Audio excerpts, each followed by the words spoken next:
আজকের ভিডিওর বিষয়বস্তু হলো নাসার ঐতিহাসিক চাঁদ অবতরণ মিশন। তো চলুন আর দেরি না করে আজকের ভিডিওর বিষয়বস্তু সম্পর্কে আলোচনা করি। নাসার চাঁদের অবতরণ মিশন মানব সভ্যতার অন্যতম উল্লেখযোগ্য, যেমন বৈজ্ঞানিক, প্রযুক্তিগত এবং ঐতিহাসিক অগ্রগতি। এই মিশনের প্রতিটি ধাপের বিস্তারিত আলোচনা আমরা আজ করব। আপোলো কর্মসূচি 1961 থেকে 1972। এই মিশনের পটভূমি হল 1957 সালে সোভিয়েত ইউনিয়নে স্পুটিক 1 নামে প্রথম কৃত্রিম উপগ্রহ উৎক্ষেপণ করে। এটি মার্কিন যুক্তরাষ্ট্রের জন্য এক ধরনের চ্যালেঞ্জ হয়ে দাঁড়ায়।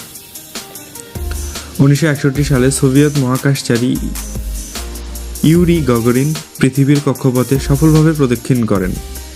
এর ফলে মহাকাশ প্রতিযোগিতা আরও তীব্র হয়।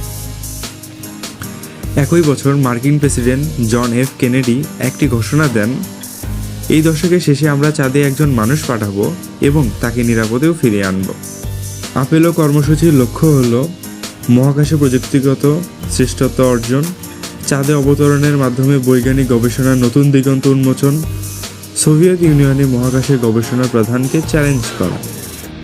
আপোলো 11 প্রথম চাঁদে অবতরণ। মিশন শুরু হয় 16 জুলাই 1969। চাঁদে অবতরণ হয় 20 জুলাই 1969। নভোচারী হিসেবে নীল আর্মস্ট্রিং, তিনি ছিলেন মিশন কমান্ডার।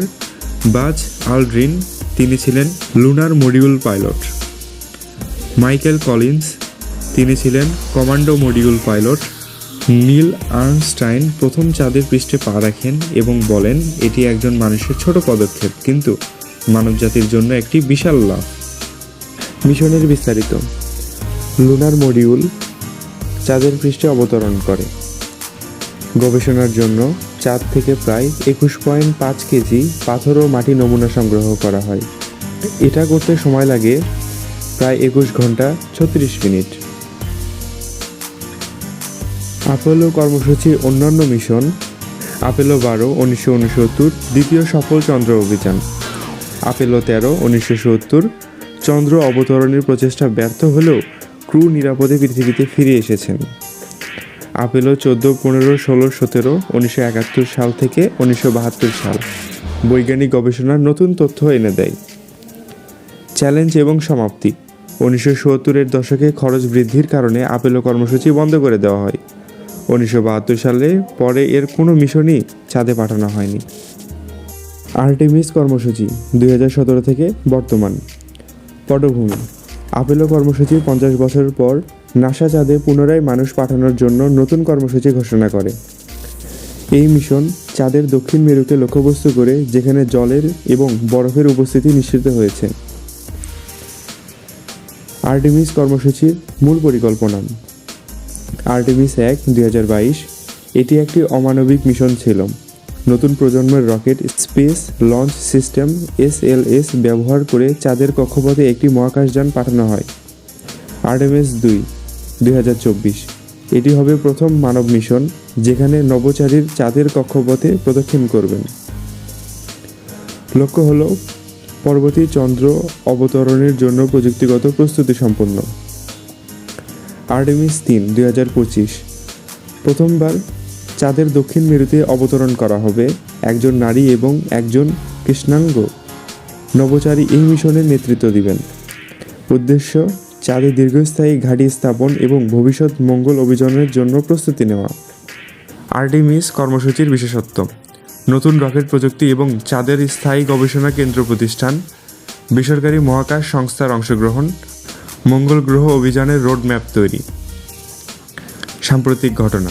2024 সালে বেসরকারি কোম্পানি ওডিসিয়াস রোবোটিক মিশন সফলভাবে চাঁদের দক্ষিণ মেরুতে অবতরণ করেছে। এটি ভবিষ্যৎ বাণিজ্যিক মহাকাশ অভিযানের পথ উন্মোচন করেছে। নাসার চাঁদ মিশন ফলাফল ও তাৎপর্য। বৈজ্ঞানিক অগ্রগতি। চাঁদের পৃষ্ঠে খনিজ এবং ভূতত্ত্বের নতুন তথ্য, সৌরজগতের উৎপত্তি এবং প্রাথমিক ইতিহাস সম্পর্কে ধারণা বৃদ্ধি। প্রযুক্তিগত উন্নয়ন। মহাকাশযান, রকেট এবং লুনার ল্যান্ডিং প্রযুক্তি উন্নতি। চাঁদে মিশনের অভিজ্ঞতা ভবিষ্যৎ মঙ্গল অভিযানে সহায়ক হবে। মানব সভ্যতার জন্য অনুপ্রেরণা। মহাকাশ গবেষণায় মানুষের সম্ভাবনা নতুন দিগন্ত উন্মোচিত হয়েছে। এটি দেখিয়েছে কিভাবে বিজ্ঞান ও প্রযুক্তি মানুষের সীমাবদ্ধতা অতিক্রম করতে পারে। নাসার চন্দ্র মিশন কেবল একটি প্রযুক্তিগত সাফল্যই নয়, এটি মানবজাতির জন্য একটি যুগান্তকারী পদক্ষেপ যা মহাকাশ গবেষণায় নতুন দিগন্ত উন্মোচন করেছে। ভবিষ্যতে মঙ্গল অভিযানের জন্য এই মিশনে গুরুত্বপূর্ণ ভূমিকা পালন করবে। তো কেমন লাগলো আজকের এই ভিডিও? অবশ্যই লাইক, কমেন্ট, শেয়ার এবং সাবস্ক্রাইব করে পাশে থাকবেন। ধন্যবাদ।